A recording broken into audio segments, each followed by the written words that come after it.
আমাদের সাধারণ মানুষের মধ্যে এরকম একটা ধারণা, পাশ্চাত্যের ইহুদি খ্রিস্টানরা দীর্ঘ ষড়যন্ত্রের মাধ্যমে সাধারণ মুসলমানদের মধ্যে একটা ধারণা প্রতিষ্ঠিত করে দিয়েছে, মন মগজে ঢুকিয়ে দিয়েছে। সেটা হলো হুজুরদেরকে দিয়ে রাষ্ট্র পরিচালনা সম্ভব না। বলেন, এই কথাগুলি ভালো ভালো ইমানদাররাও মনে করে, নামাজিরাও মনে করে, হুজুররা পারবে নাকি? হুজুররা ভালো মানুষ, কিন্তু হুজুররা দেশ চালাতে পারবে না, এরকম ধারণা আছে না? এই ধারণা একদিনে নয়, এক বছরে নয়, এক যুগে নয়, শতাব্দীর পর শতাব্দী পর্যন্ত পাশ্চাত্যের ইহুদি খ্রিস্টানরা সুকৌশলে ষড়যন্ত্রমূলক ভাবে মুসলমানদের ব্রেনের মধ্যে পুশ করে দিয়েছে। আর এভাবেই মুসলিম জাতিকে তাদের সর্বশ্রেষ্ঠ নেতৃত্ব আলেম সমাজ থেকে বিচ্ছিন্ন করে মুসলমানদেরকে আজকে ভেড়ার পালে পরিণত করে রেখেছে। মনে রেখো, একটা ভেড়ার পাল, একটা বকরির পাল যেরকম রাখাল ছাড়া তার নেকড়ের হাত থেকে রক্ষা পাওয়ার কোনো উপায় নাই। নেকড়ে চিনেন? নেকড়ে, নেকড়ে কারে কয়? বাঘরে বলে নেকড়ে কয়। নেকড়ে বলে কাকে? শিয়ালকে। আরে ভাই, শিয়ালের সাইজ কতটুকু বলেন তো? শিয়ালের সাইজ কি বাঘের মতো, ভাল্লুকের মতো? আরে ভাই, কুত্তার মতো হতো না। নেকড়ে তো কুত্তার থেকেও ছোট, রাম ছাগলের অর্ধেক হবে। রাম ছাগল যেরকম বড় হয়, একটা নেকড়ে রাম ছাগলের অর্ধেকও হয় না। কিন্তু এক একটা নেকড়ে তার চেয়ে বড় বড় ছাগল ধরে নিয়ে খেয়ে ফেলে। কখন খায়? যখন এই ছাগলের পালের কোনো রাখাল না থাকে। এই জন্য নেকড়েরা চিন্তা করে, ছাগলকে যে কোনো ভাবে রাখাল থেকে আলাদা করো। রাখাল থেকে বিচ্ছিন্ন হয়ে গেলে নেকড়ে যেমন ছাগলের পালকে, বকরির পাল, ভেড়ার পালকে যেরকম নেকড়ে শাসন করতে পারে, ঠিক তদ্রূপ মুসলিম জনসাধারণকে আলেম সমাজ থেকে বিচ্ছিন্ন করে পাশ্চাত্যের ইহুদি খ্রিস্টান নেকড়েরা আজ মুসলিম জনসাধারণকে ছিঁড়ে ছিঁড়ে খুবলে খুবলে খাচ্ছে। বলবেন, এই অবস্থার পরিত্রাণ কোথায়? এই অবস্থা থেকে, অভিশাপ থেকে মুক্তির পথ কি?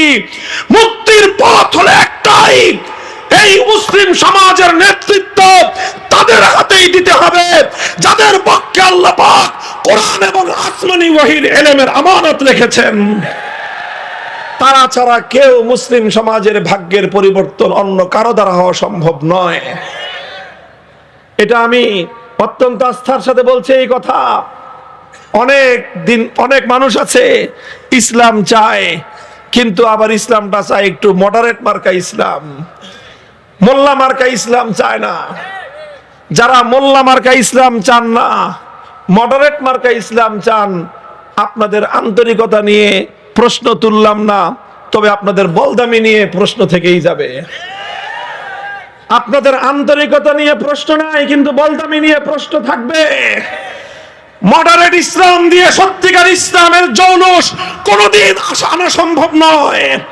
ইসলামের জৌলুস আনতে হলে প্রকৃত খাঁটি পিওর ইসলাম, যেটা পাশ্চাত্যের গাত্রদাহের কারণ, সেই ইসলামের মাধ্যমেই দুনিয়াতে মুসলমানদের ইজ্জত এবং সম্মান প্রতিষ্ঠা হবে।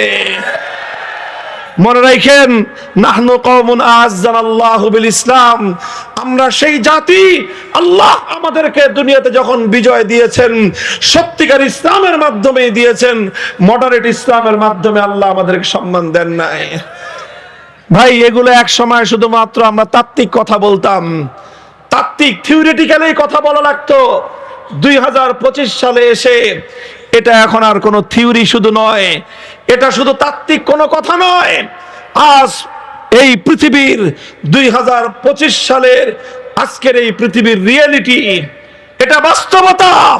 সারা দুনিয়াতে একটা মাত্র ভূখণ্ড, যেই ভূখণ্ডে 100 ভাগের মধ্যে 100 ভাগ আল্লাহর কোরআনের বিধান বাস্তবায়িত হয়েছে, সোনার মদিনার ইসলাম কায়েম হয়েছে, সেটা কায়েম করেছে একমাত্র উলামায়ে কেরাম, আলেম সমাজ।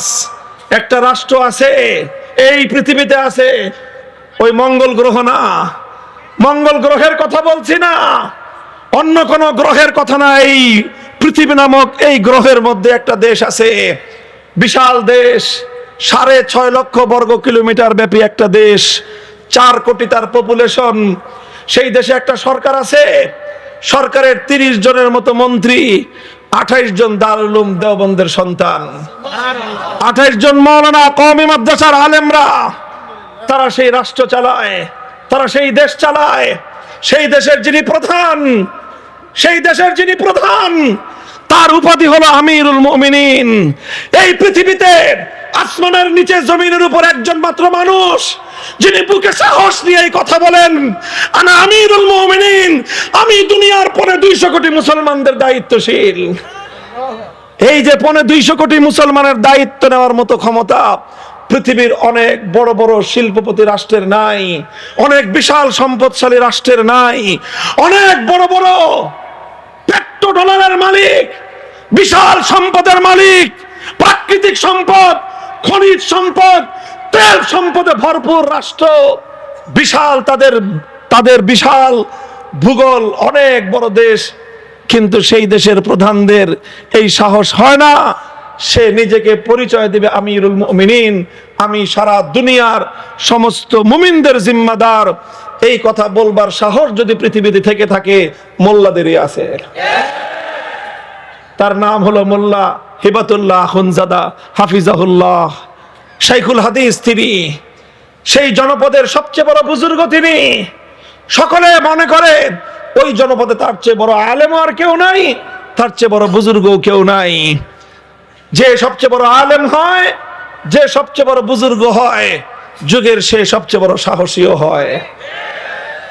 মনে করেন এই মোল্লারা দেশ চালাইতেছে। অনেকে তো মনে করে যে মোল্লারা কিরকম দেশ চালায়। রাআইতু বিআইনাইয়া ওয়া শাহাদতু বিনফসি, নিজে দেখে এসেছি সেই জনপদের শান্তির ব্যবস্থাপনা। সেই জনপদে 28 জন মোল্লা মন্ত্রী, তাদের অবস্থা দেখলে গৌরবে বুকটা ফুলে উঠে। আমাদের দেশে একটা মন্ত্রী ছিল, শুধু দেশের মধ্যে নয়, জাতিসংঘ সহ আন্তর্জাতিক পর্যায়ের খ্যাতিমান ব্যক্তি, আন্তর্জাতিক সংস্থায় বড় বড় চাকরি করে এসে বাংলাদেশে মন্ত্রণালয়ের দায়িত্ব পেয়েছিল। সাধারণ কোনো মন্ত্রণালয় নয়, পররাষ্ট্র মন্ত্রণালয়। সেই পররাষ্ট্রমন্ত্রী আরেকটা দেশের প্রতি এতটাই নতজানু, বলতে বলতে বলতে বলতে শেষ পর্যন্ত বলে বসলো, তাদের সাথে তো আমাদের সম্পর্ক স্বামী স্ত্রীর মতো। স্ত্রী যেরকম সারা জীবন মাগনা মানে খেদমত সার্ভিস দেয়, আমরাও এরকম তাদেরকে বছরের পর বছর, যুগের পর যুগ সার্ভিস দিচ্ছি, মাগনা ফাও। বিনিময় কি চাও? কত বড় নির্লজ্জ পররাষ্ট্রমন্ত্রী ছিল সে! বলে আমরা চাই কি, যে ওই দেশের উচিত আমাদের দলকে ক্ষমতায় রাখা। মুহতারাম হাজিরিন, কোন একটা দেশের পররাষ্ট্রমন্ত্রী, সে সেই দেশের মুখপাত্র, সে যখন আন্তর্জাতিক মিডিয়ায় এই কথা বলে যে অমুক দেশের উচিত আমাদের দলকে ক্ষমতায় রাখা, কেন তোমাদেরকে ক্ষমতায় রাখবে? আমরা গোটা দেশটাই তো তার কাছে বিক্রি করে দিয়ে দিলাম, এরপরেও যদি আমাদেরকে ক্ষমতায় না রাখে তা আমরা কেমনে চলবো? এই ছিল অবস্থা। আর এবার আমি তোমাদেরকে আরেকজন পররাষ্ট্রমন্ত্রী কথা বলতেছি, যেই পররাষ্ট্রমন্ত্রী এত তোমাদের দৃষ্টিতে জাগতিক শিক্ষায় এত ডবল ডক্টরেট ডিগ্রি তার নাই। হ্যাঁ, তার নামের শুরুতে নাম আছে মোল্লা, নামের শুরুতে উপাধি আছে মোল্লা, নামের শেষে একটা উপাধি আছে মুত্তাকি। নামের শেষে কি আছে? মুত্তাকি মানে কি? মুত্তাকি মানে হলো পরহেজগার, অর্থাৎ সাধারণ মোল্লা না, পরহেজগার মোল্লা। আমাদের মতো না, আমরা তো খালি মোল্লা, আর উনি হলেন পরহেজগার মোল্লা, মানে ডবল মোল্লা। মোল্লা মোহাম্মদ আমির খান মুত্তাকি, সেও একটা পররাষ্ট্রমন্ত্রী, আর আমাদের দেশে ছিল এটা একটা পররাষ্ট্রমন্ত্রী।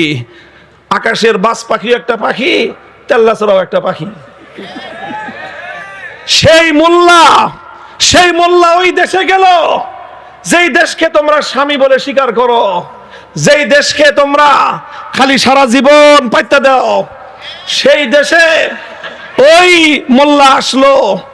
সেই দেশ সেই মোল্লার সম্মানে সেই দেশের পররাষ্ট্রমন্ত্রী সহ রাষ্ট্রের সকল ঊর্ধ্বতন কর্মকর্তা এমন ভাবে লাল গালিচার সংবর্ধনা দিয়েছে, সেই মোল্লার পদভারে 150 কোটি জনমানুষের সেই বিশাল রাষ্ট্র থরথর করে কেঁপে উঠেছে।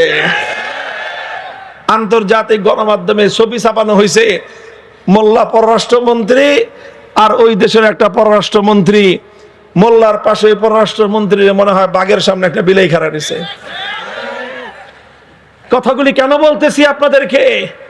এই মোল্লা মোহাম্মদ আমির খান মুত্তাকির সাথে ঘন্টাখানিক একেবারে যে এরকম সামনাসামনি বসে বৈঠক করার সৌভাগ্য আমার হয়েছে। আমরা বাংলাদেশের ওলামায়ে কেরাম গিয়েছিলাম, কোন রাষ্ট্রের রাষ্ট্রীয় অতিথিদেরকেও এতটা সম্মান তারা করে না, আলেম ওলামাদেরকে তারা যে সম্মান করে। দেখলাম 1 ঘন্টার বৈঠকে মাথায় পাগড়ি বাঁধা, হাতে তসবিহ, হাতে তসবিহ। যতক্ষণ তিনি কথা বলেন তসবিহটা বন্ধ থাকে, যখন আমরা কথা বলি তখন তিনি কান পেতে কথা শুনেন, জুবান জারি থাকে, তসবিহ চলতে থাকে, আল্লাহ আল্লাহ জিকির করতে থাকেন। এর নাম হলো মোল্লা মোহাম্মদ আমির খান মুত্তাকি। ভাই, এগুলো কোনো গল্পের কথা নয়, বাস্তব কথা। আজ তারা 4 বছরে সারা দুনিয়াকে তাক লাগায় দিয়েছে, সারা দুনিয়াকে তাক লাগায় দিয়েছে।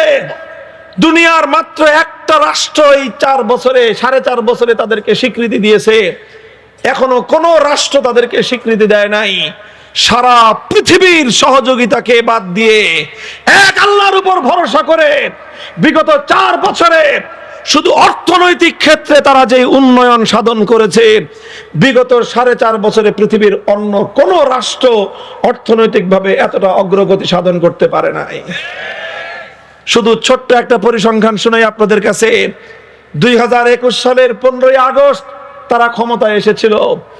15ই আগস্ট যখন তারা ক্ষমতায় আসে, তখন তাদের দেশের যে মুদ্রা, আমাদের দেশের মুদ্রার নাম কি? টাকা। ওই দেশের যে মুদ্রা আছে সেই মুদ্রার নাম হলো আফগানি। তাদের দেশের মুদ্রায় ডলার কিনতে গেলে $1 কেনার জন্য খরচ হতো সেই দেশের 130 টাকা, অর্থাৎ 130 আফগানি। আর তখন আমাদের বাংলাদেশে $1 কিনতে গেলে খরচ হতো 100 টাকা।